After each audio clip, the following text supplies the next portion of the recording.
So, today, if you got a Bible with you, we're going to be in Ecclesiastes chapter 1. If you don't know where Ecclesiastes is, that's okay. No big deal. It'll be up on the screen. Most people can't find it anyways, right? It's tucked in the Old Testament. No big deal. But here's where we're at. We're in part 3 of a series that we've called Better. And the tagline for this series has simply been how Jesus satisfies our search for meaning. And so real quick, before we jump in, I want to just show you something real quick, something new maybe you've noticed. When you get in here, there's all sorts of paper on your chairs. One of those we usually have just like, it says message notes and it's a bunch of lines. And I thought that's cool because some people like to take notes and some people aren't like the type A, like you don't want to make it like form fitting. You want to like doodle all over it and draw all over it. But we thought, what if we tried out for a few weeks giving you guys like some guided notes to go off of? So maybe you appreciate that. If so, that's great. Here's the other reason we do this. We initiated something last week where we talked about how everyone should bring one. Okay, so what that meant was not necessarily bringing them to church, although I think that's an excellent goal for you. I was talking more about this idea of everyone bringing one to Christ, right? So in other words, as Christians, as followers of Jesus Christ, if you're not a follower, that's okay. You just kind of kick your feet back for a minute. But as followers of Jesus Christ, we're called to make a difference in the world around us.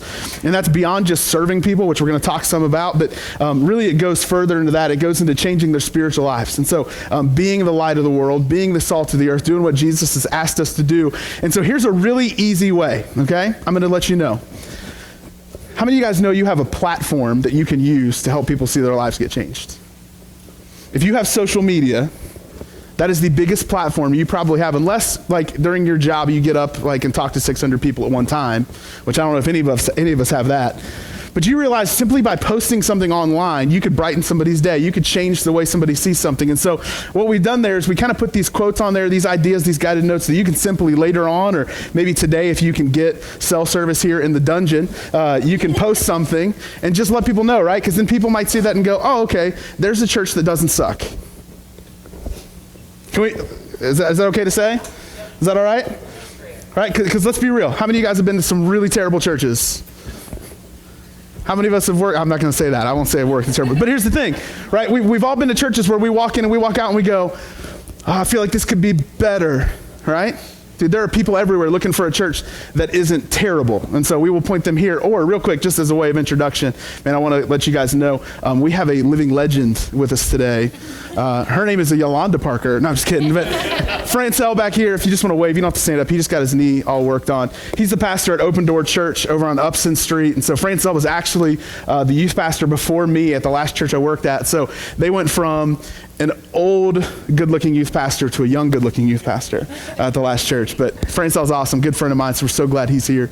But Ecclesiastes chapter 1, what we've been looking at through the book of Ecclesiastes, how Solomon is saying, basically, he's making a case for life being meaningless.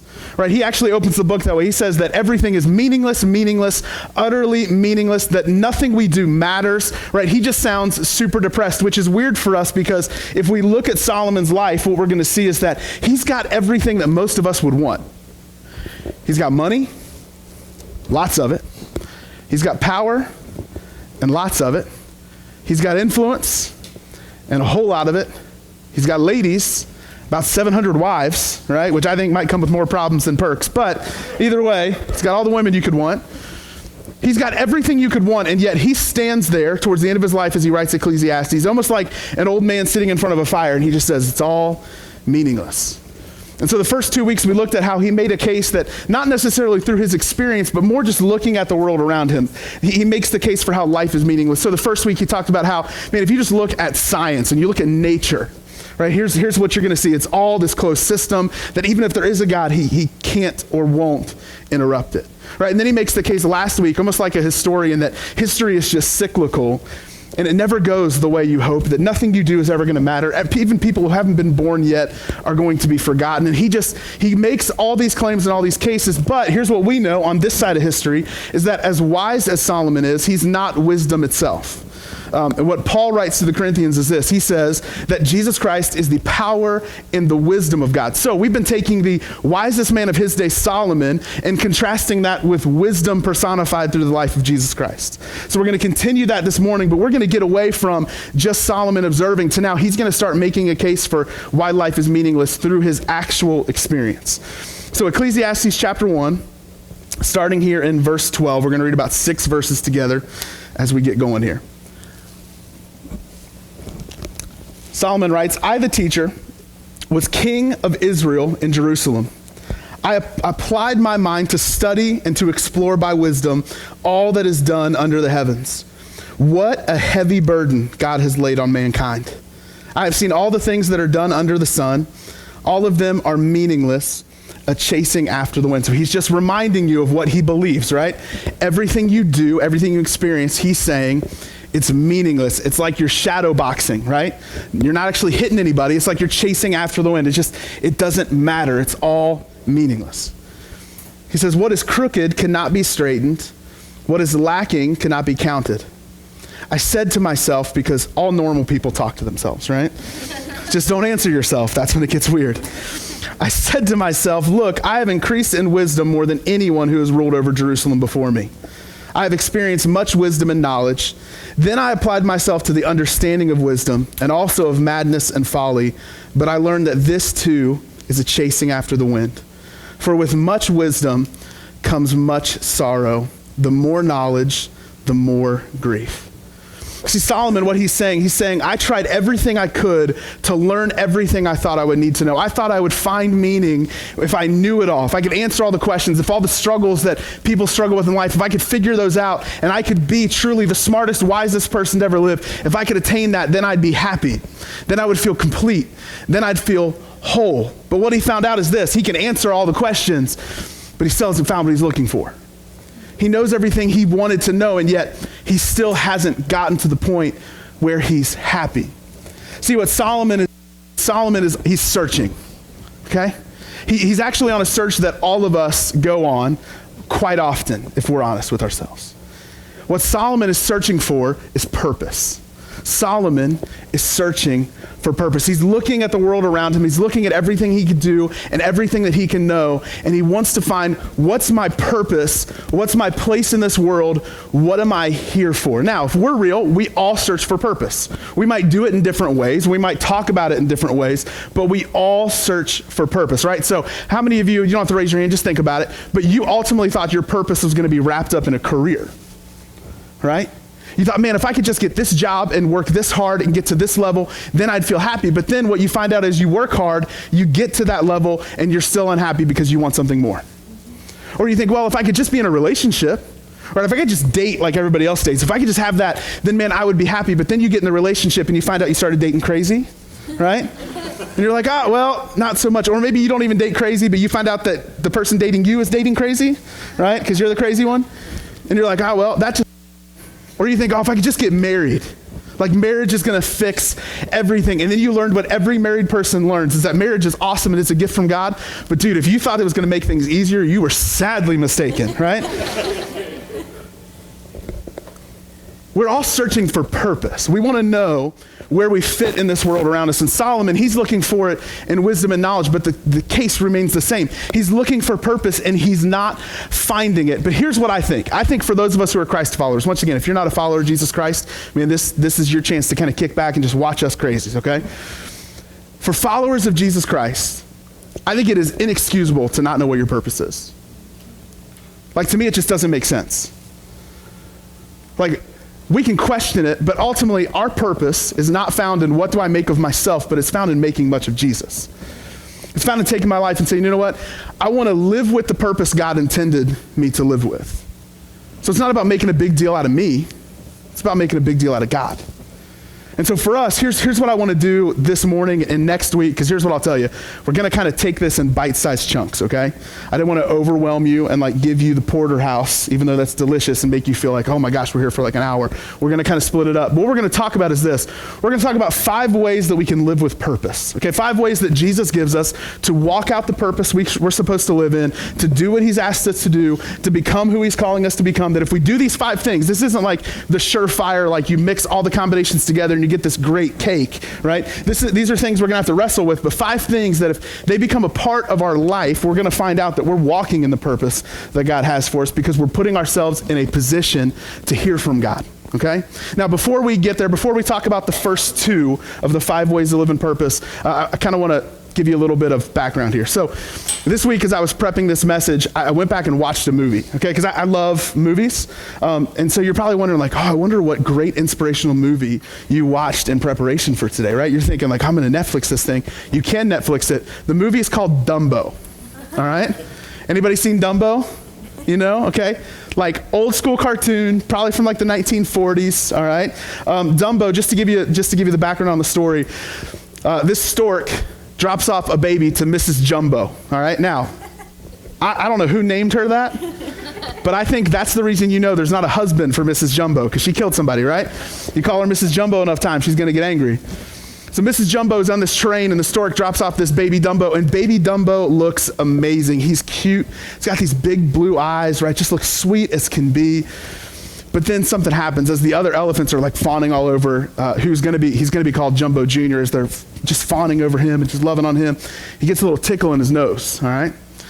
He goes to sneeze, and as he sneezes, his big old ears just go popping out, right? I mean, they're dragging on the floor, they're gigantic, and all of a sudden everybody goes, oh, Jumbo Jr., more like Dumbo, right? And this name just sticks, right? Could you imagine if your name was Dumbo? Like Jumbo Jr. is bad enough, right? Because then you're like the not so big guy, right? That's kind of like when you call really big dudes tiny, right? But his name's Dumbo, and so he goes through life, he's still young, but they're trying to figure out where does he fit in? Right, so he tries everything he can. His mom ends up having to get taken away because she gets aggressive with some people, and he befriends this little mouse, okay? Which is weird. You got an elephant and a mouse. I don't know how that works, but they become best friends. And Dumbo tries everything. He tries becoming a clown. He tries becoming a trapeze artist. He's doing everything he can, but he can't find his purpose because everywhere he goes, his big ears are tripping him up. He can't walk because he just keeps falling all over himself. And so one day, he's just completely in despair, and this is going to be where you're like, dang, this is a Disney movie. He and his mouse friend get wasted, okay? I'm not even talking about like a little tipsy. I mean, they're so drunk, they're hallucinating pink elephants, all right? This is a new way of looking at the story. This is really what happens, okay? You can watch it for yourself. But he doesn't mean to. He gets trashed, all right? He wakes up in a tree, all right? You might have had a big party night. I don't know how many times you woke up in a tree, but an elephant wakes up in a tree next to a mouse, and they're like, well, what happened, right? So they're trying to figure out what happened here. Like, how in the world did we get up a tree? Well, the mouse, he has this idea. He's like, I think Dumbo flew. Now, everybody starts to laugh, right? There's these crows there with him. And they just start to laugh, like, you telling me an elephant's gonna fly? That ain't happening, right? Like, they're just making fun of it. But then they start to realize, like, oh no, Dumbo, he had to have flown up here. So they're trying to convince Dumbo to fly again because they want to show Dumbo, hey Dumbo, this is what you were made to do. This is your purpose in life. You're supposed to fly. This is why you got those big weird ears. You're meant to fly. And so they give Dumbo this magic feather, right, which is really just a feather from one of the crows. And they take him off to this cliff, this hillside. And they start to push him, all right? So I mean, like, not gracefully. I mean, you got like a mouse and some crows all up in Dumbo's butt, all right? And they're pushing Dumbo as hard as they can. They're telling Dumbo, okay, flap your ears, flap your ears. And so all of a sudden, you see him flap his ears, and this big dust cloud comes up, and they're like, well, I guess he's never gonna fly. But then when the dust clears, you know what they saw? They're flying. That Dumbo, with this mouse on him, they are soaring through the sky. Now, I know that's a silly story, and you're probably going to go back and watch it on Netflix now because you're thinking, dang, that's interesting, right? But here's the thing. I think every once in a while, we need somebody who believes in what we can do to push us.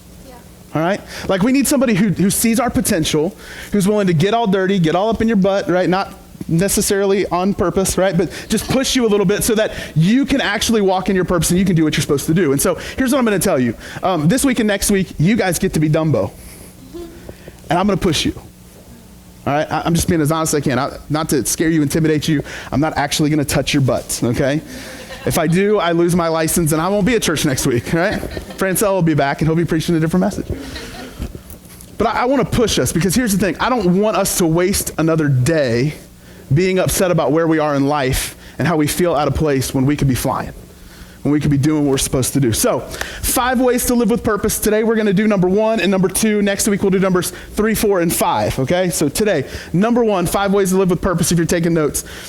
You need to prepare yourself through prayer. Prepare yourself through prayer. I think for many of us, the way we've seen prayer growing up is that you prayed before meals, right? How many of you guys prayed before meals growing up? All right. about half, right? How many of you guys prayed before bed? Some people did that, like you're just the overachiever, right? And so here's what would happen. Is you kind of get used to prayer being a certain way. Like it doesn't really make a big deal for you because it's more like something you have to do before you get to do something that you want to do, right? So you pray before you eat because you want to eat and nobody will let you eat until you pray. And so hopefully you don't have a grandpa like I did who would pray like a sermon, right? He wasn't a preacher, but he preached lots of sermons right before Thanksgiving dinner. And so you'd be sitting there going, oh, it's going to get cold. But he would pray then, and some people would pray with you before you went to bed. But the truth is prayer for many of us just has never been much of a big deal. It's just what we do so that we can do what we want to do. We just kind of get through it as quickly as we can, which, just side note, you'll love eating meals with me because my prayers usually before a meal are, God bless it, and then I start eating, okay? I love those kind of prayers. But here's the thing. Prayer is more than just something we do so that we can do what we want to do. Prayer actually prepares us. Okay, so what I mean is this. I mean that prayer starts to build a foundation in your life because what happens in prayer is you begin to sync your heart up with the heart of God.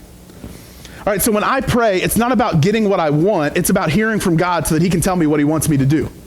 So that he can show me what I need to know right then and there, right? So we see prayers like this laundry list of, okay, God, I need to get out of debt. I'd like a new car, and I'd like it to be free, and I'd like to have this and have that. And so we start laying everything out as if this is what prayer is about. No, prayer is there to prepare us. It's to set us up to do what God's asked us to do because ultimately prayer helps us become who God wants us to become. Okay, so there's this account in the Gospels where Jesus, he's taught his disciples, right? He's modeled everything to them. He's walked with them on the earth for a couple years. And part of his journey is he would get away to pray. He'd get away by himself. He'd leave his disciples alone because he knew he needed to pray. And usually when Jesus gets away to pray in the scriptures, something big happens not too far after. Okay, so he goes away to pray, and as he's coming back down off this mountainside, his disciples are down at the bottom, and there's this loud commotion going on. They're trying to figure out what's happening. So Jesus comes down, and he says, "What's all this noise about?" Right? This is my translation. What's all this noise? What's happening here?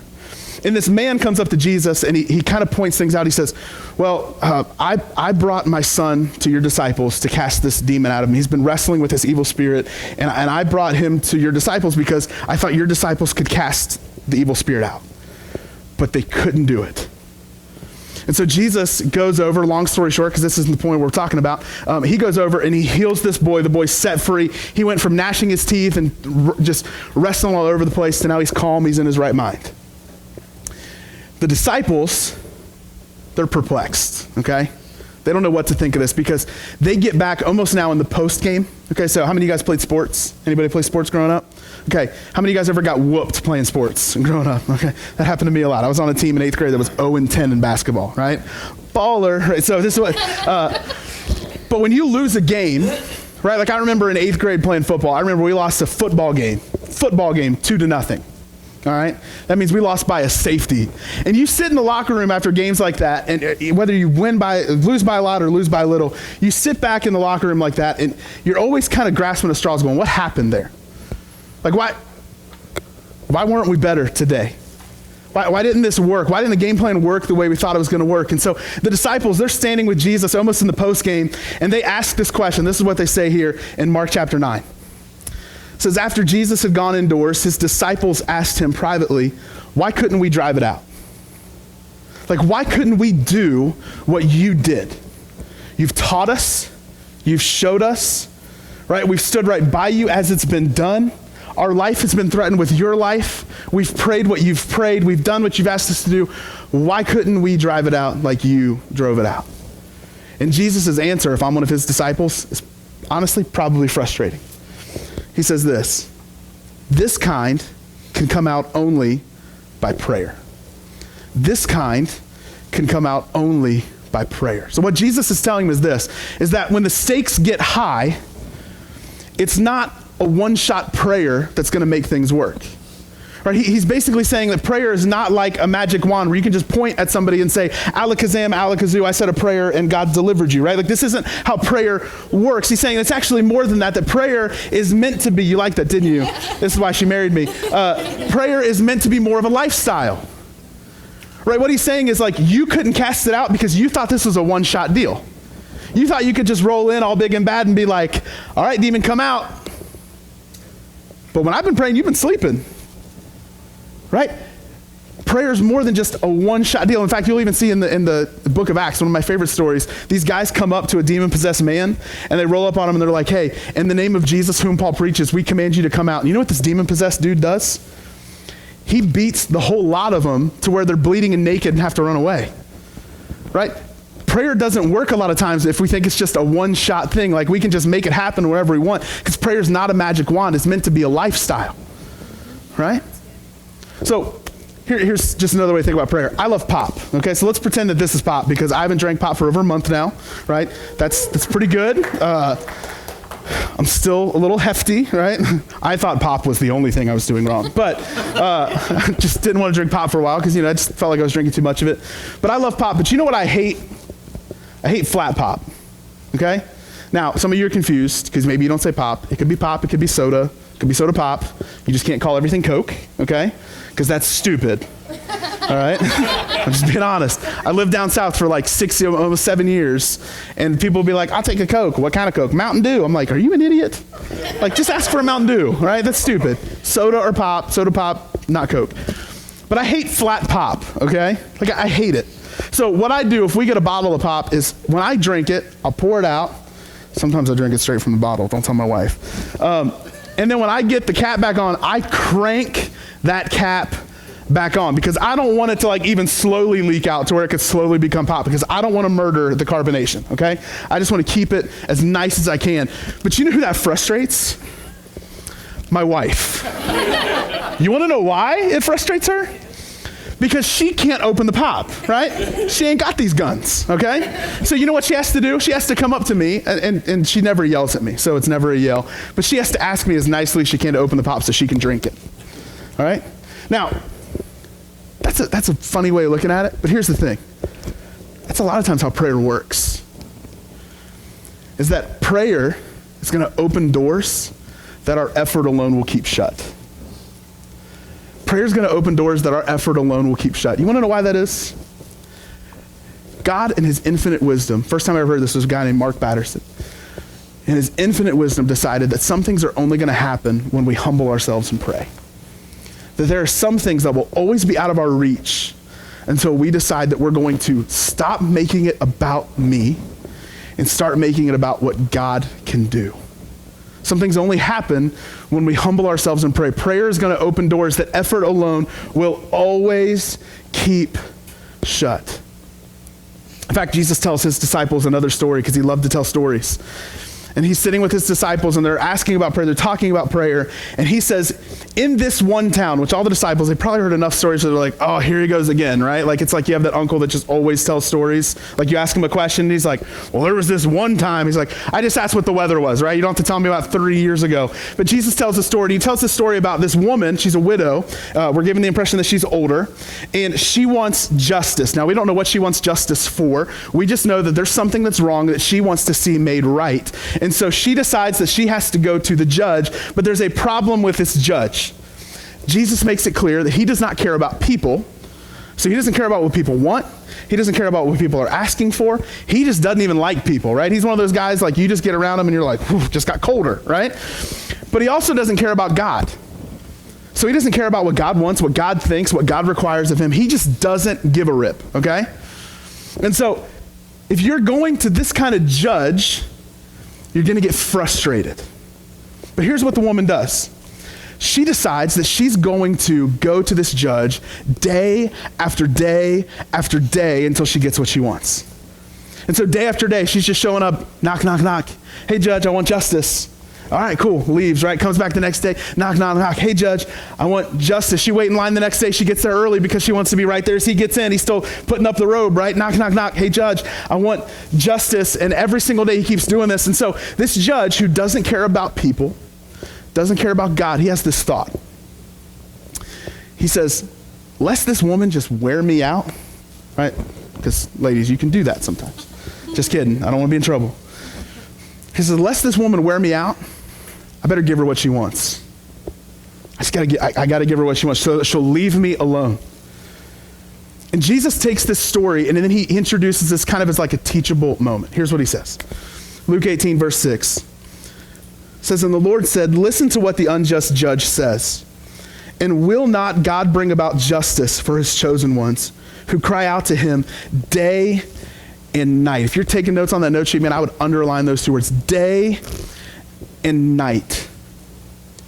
Jesus is saying that he's going to give justice to those who learn how to call out to him all the time. So once again, it's not a one-shot thing. It's not like I cry out to him day or night, or I call out to him every other day or every other night. It's day and night. He's saying, if you make it a pattern in your life to cry out to me day and night, I'm going to listen and I'm going to respond. He says, will he keep putting them off? I tell you, he will see that they get justice, and quickly. However, when the Son of Man comes, will he find faith on the earth? Jesus is asking the question, when he comes back, is he going to find his followers crying out to him day and night? Is he going to find people who have humbled themselves enough to pray, to understand that there are some things that they can't do on their own, who are crying out to him and saying, okay, God, this isn't going to work unless you make it work. This isn't going to happen unless you make it happen. Is he going to find them, or is he going to find comfortable people? Is he going to find people who think, well, I'm happy with what I can do for myself? See, I think for many of us, the unfortunate reality is we're living a life where we're the lid. It's never going to get better because we base it all on us and our effort. But if we humble ourselves and pray, we'd see things change. And if we'd understand what the widow understood, it would really change everything. Here's what she understood. That when it comes to prayer, persistence is the priority. When it comes to prayer, persistence is the priority. It's not about praying the perfect prayer, right? If you've ever heard people pray, and some people get intimidated because you hear somebody pray and you go, oh man, they're praying like in King James. Like, how do I pray like that? You don't have to. It doesn't have to be perfect. It doesn't have to be right. You don't have to be happy when you pray. Some of the best prayers I've prayed are when I'm ticked off. When it comes to prayer, persistence is the priority. Number two, if we're going to live with purpose, not only do we have to prepare ourselves through prayer, but you're going to hear this, and you've heard this one a lot if you've been here for a while, we also need to consistently serve God by serving others. Consistently serve God by serving others. Jesus makes this incredible claim throughout the Gospels, that when we serve people, right, if you serve somebody you like or somebody you don't like, if you serve somebody who deserves it or doesn't deserve it, if you serve somebody who likes you or hates you, if you serve somebody you know or you don't know, whoever it is, if you serve anybody, you're actually serving him. So think about that. When you stop to help someone, you're serving God. When you serve your spouse well, when they need you to serve them well, you're serving God. When you open a door upstairs, like Valerie and Scott did this morning, you're serving God. When you get up here and play an instrument, you're serving God. When I get up here and speak, right? I love that you love it, right? Because you do, right? But I don't do it for you. I do it because it's my way of serving God. When we serve others, we're actually serving God. This is just the way that God made it work. Now, I'm not a feet person. Anybody else not a foot person? Like, feet just gross you out? Okay, here's why. Feet are disgusting. As plainly as I can put it. Maybe it's because I have these big flat Flintstone feet, okay? Like, literally, if I had a car with no bottom, I could probably get it going with my feet like Fred Flintstone. But I just don't like feet. I just assume when I see feet that they're like damp, okay?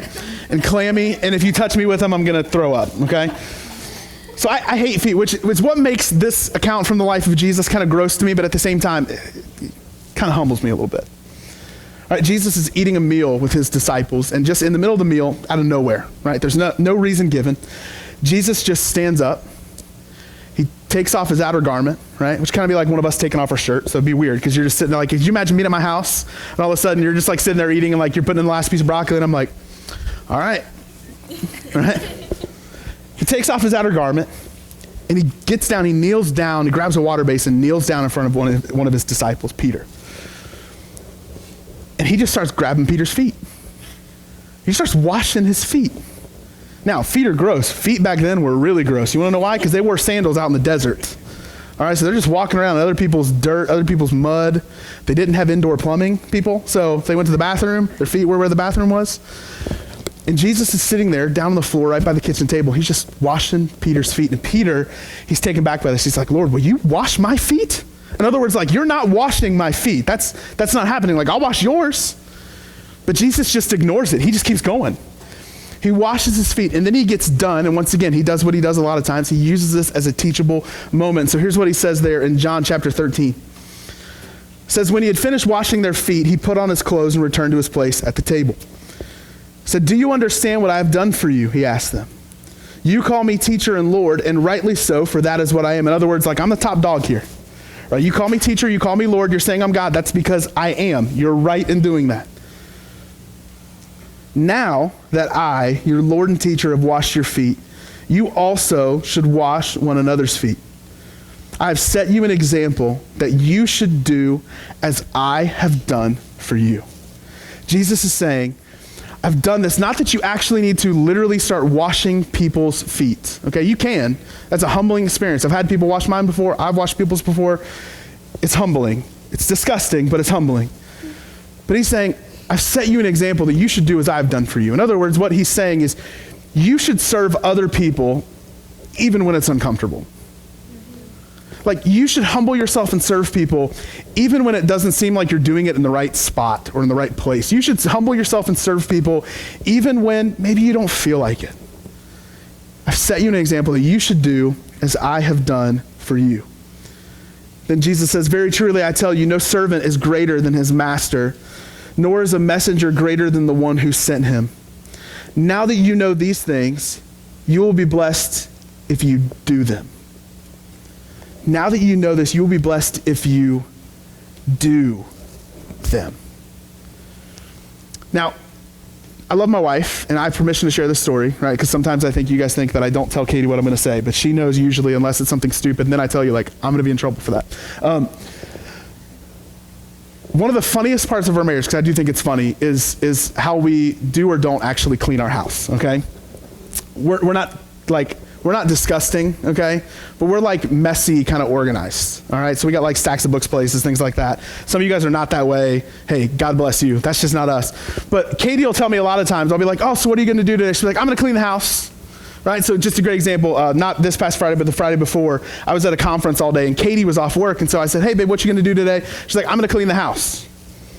All right, we'll see, right? So I go to this conference all day, I get home and, you know, her answer was very simple. She's like, I just really liked laying in bed this morning and watched a lot of Netflix, right? So here's what happens when it comes to clean our house. Like, man, we intend to clean our house. Like, we have all the best intentions in the world. But you know what? Intentions never cleaned a house. Yeah, it's disappointing, right? And when it comes to serving, it's really truly the same way. Intentions never served anybody. All right, intentions never served anybody. Like me intending to serve someone never actually serves them. Right? One thing that me, just in general about like our culture right now, and I'm equally as bad about this many times in my life, is that we're very big on talking about what people should do. Right? So people will tell you like, oh, here's what kind of church I want to be a part of. I want to be a part of a church that serves people and is generous and does this. And then you look at them and you go, but you've never served. And you want it to be generous, but like, dude, I think we've given you more money than you've ever put on a plate before. Like, how can you want this, right? It's this sense of like intention with a lot of entitlement. Very little follow through. Intending to do something is not the same as actually doing something. Right? So like if I just intend to tell my wife that I love her, but I don't actually say it for 3 years, how do you think our marriage is going? Not going so well, right? Intentions never served anybody. So here's the question I kind of want you to wrestle with here as we're getting ready to wrap up. Before we go there, we're not going to go there on the screen just yet. I just want you to hear this, okay? Question is, do you want to make a difference? Like, do you actually want to make a difference? If the answer is no, then hey, man, I don't know what to tell you. You can tune out. But here's what I think. I think for almost all of us, part of what makes us human is we want our life to count for something. Like I want, hopefully years and years and years from now when I die, I want people to be able to stand at my funeral and talk about the way I made a difference in their lives.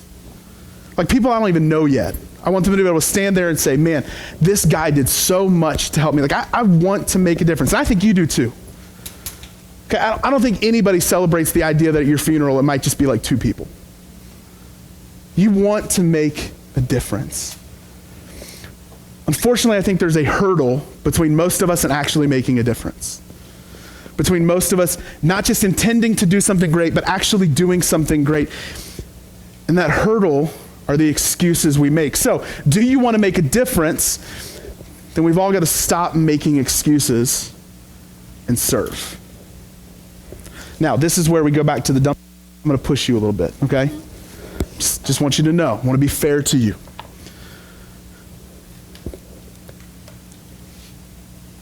A lot of times we make excuses that we trick ourselves into thinking are great excuses. But when you really look at the future of those excuses, they're going to cost you a lot. All right, so here's just some common excuses. And I'm not picking on anybody specific, okay? I'm just telling you what I see in culture, what I see in my own life, and we're just going to call it what it is. We're going to push, okay? I think for many of us, one of the biggest excuses we make is I got to have my me time. I got to have my me time, right? Like I work hard. I need time just to chill out. I need time for me. Okay, now here's the thing. I think absolutely you do need time for you. 100%. Jesus tells us, right? We should take time to rest. Absolutely take time for you. But if you don't have time to actually serve, I would want to reprioritize some things in my life. Because guess what happens when your life is all about you all day, all week, all the time? Do you think you really make that much of a difference? Do you think you ever get to walk in the purpose that God has for your life? I don't think so. Because you've built this life that's all about you and all about your preferences. And so we'll say things like, I'm too busy to serve. I'm too busy to help somebody else and help make a difference in their life. But yeah, I can binge watch the whole season of House of Cards. We all do it. Let's be real, right? If you have Netflix, you have probably binge watched a show in like a weekend or maybe a week. Some of us a few times, okay? Just being real. I like my Netflix. Another excuse we make a lot of time is not just my me time, but it's just, man, I got kids and I can't certify kids. Like it'd just be too difficult, it'd be too hard. But you know what? Once again, let's trace the future of that. Let's look at this just kind of ahead of time. Let's assume that your kids never ever see you serve. Or it's only every once in a while, so it doesn't seem that important. Or they've never actually learned how to serve themselves because they've just been told they're just kids. Do you know what special kind of monster that kid grows up to be? They become the adult that none of us want to hang out with. Because it's all about them. Every relationship's about them. Every time you go out, it's about what they want to do. Every conversation you have, you're pouring out your heart and saying, here's what's going on in my life. And they go, well, you think that's bad. You should hear what happened to me at work today. And we get frustrated with those adults, but guess what? Those adults started as children. They were taught that along the way at some point. I think one of the best things you can do is when we have an opportunity to serve, bring the kids with you. Let them see you serve. Let them catch it from you. Let them learn it from you, right? In fact, last Thanksgiving, we gave away turkeys. One of the coolest parts is we had kids that came out that day. And you know what was so awesome about that is they wanted to do it again. They thought it was so much fun. They were scared to death when they first started, right? Because we're asking them to like go up and knock on a door. And I'll just be real, we're kind of putting the kids up front because then we don't get yelled at as much. So we're like, I just want to let you try it. Like you just go for it. And then like, so somebody opens the door like, what? Hey, right? But they were so scared. But you know what happened? They want to do it again. And so you know what's going to happen when we give away turkeys again this Thanksgiving? They're going to show up. You know what would happen if you showed up at Porch Rocker here in a couple weeks is we're sponsoring a porch and we're setting up a table and we're just giving stuff away and trying to bless people. You know what's going to happen? Your kids are going to be scared. They're not going to want to do it at first, but they're going to love it by the end of it.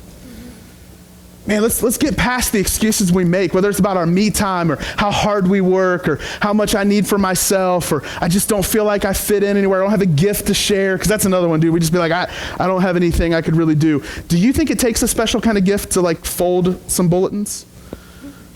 Does it take like the gift of prophecy to open a door? Like, I'm just going to close my eyes and it just, when somebody gets here, it's open. I don't have to worry about it. No, it doesn't take that kind of stuff. You see somebody walk up, crank a smile on your face, right? Which might be hard for some of us. Some of you guys, like your resting face just looks like you're going to murder somebody, all right?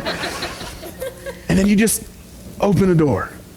Man, if you want to make a difference in your life, I just want to challenge you. I want to push you like I was pushed this week. Stop making excuses and serve. So real quick, I want to tell you how I messed this up, okay?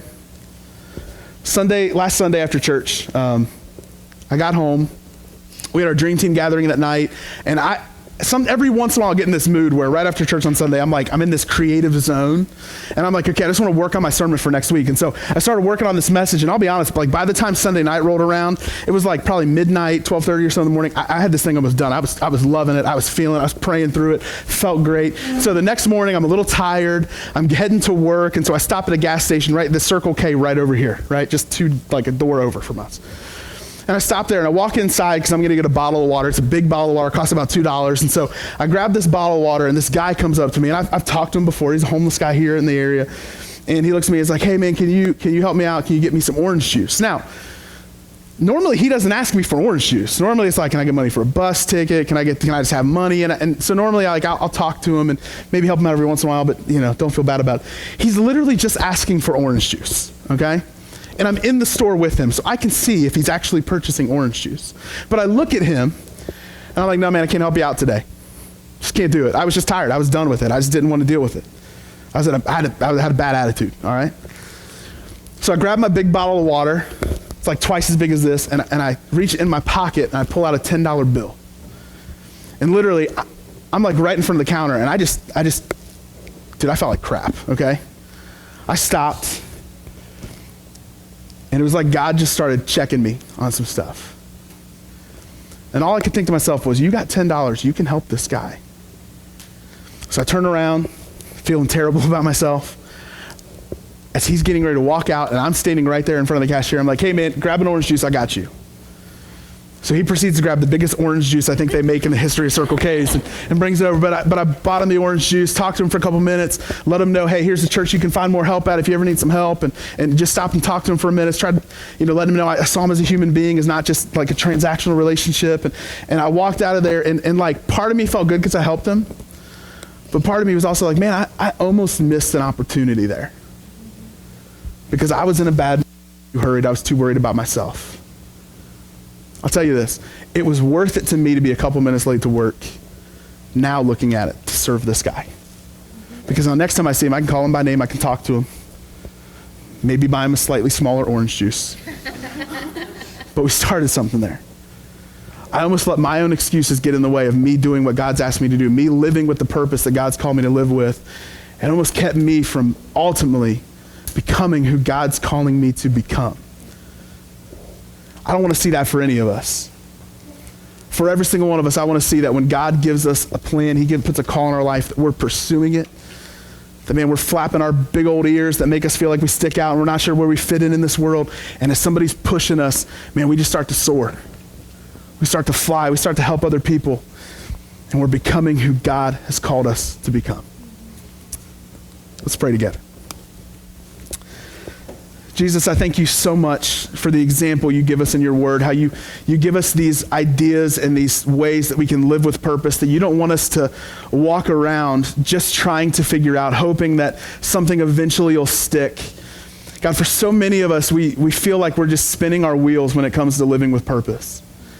And we just feel like we're just going from one frustration to the next frustration, and it never seems to get better. Jesus, my belief is that if we start to live with the purpose and walk in the purpose that you've given us, that we're going to start alleviating some of that tension. That we're not going to feel maybe some of the tension we feel now when it comes to finding our purpose, but we're going to start thinking about things like, how can I pray more? How can I serve better? How can I love more like you've called me to love? Jesus, my prayer for every single one of us in here is that we would get out of our own way. We would humble ourselves enough to pray, and then we would get rid of the excuses that keep us from serving you simply by serving others. Jesus, we love you so much. We thank you for all that you're going to do, and it's in Jesus' name we pray. Amen.